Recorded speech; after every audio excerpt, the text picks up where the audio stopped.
This week I'm going to be doing problem number 10, which says find the value of c such that if f of x equals 4x squared plus 60x plus c, then find f of x has exactly 3 distinct real roots.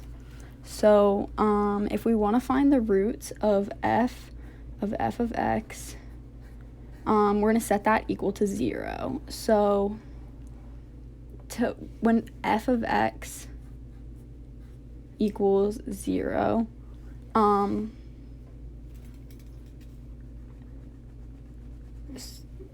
so when f of x equals 0, f of x is going to have to equal negative 60 plus or minus the square root of 60 squared minus 16c over 8.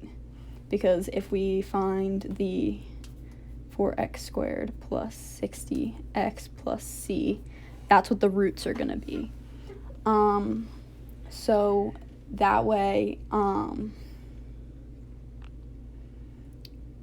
so that's what the f of x is going to be equal to. And then, so the place where it intercepts is when the slope is going to be equal to 0. So we have to find the slope now, which is going to be 8x plus 60, and set that equal to 0.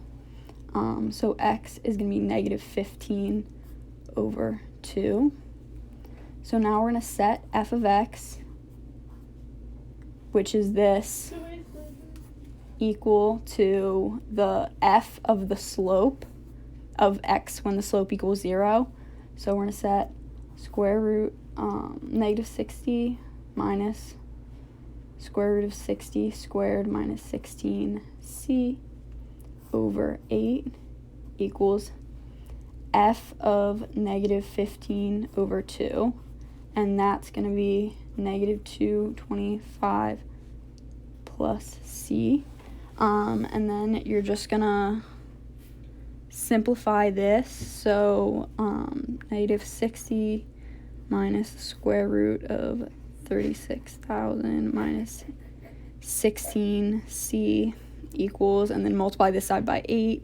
So you get negative 1800 plus 8c. And then add 60 to the other side. So add 60 to both sides.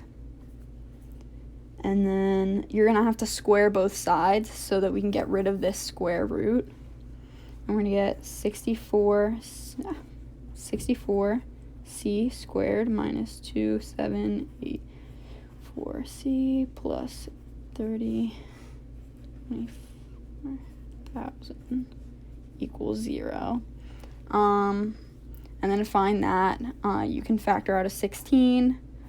4c squared minus 17, 9c plus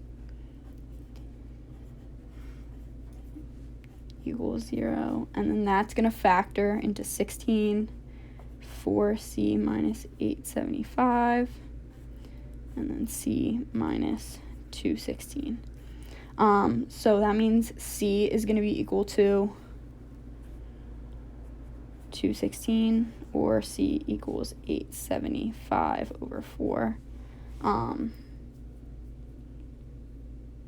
we want a value of c 216. So that's going to be your answer.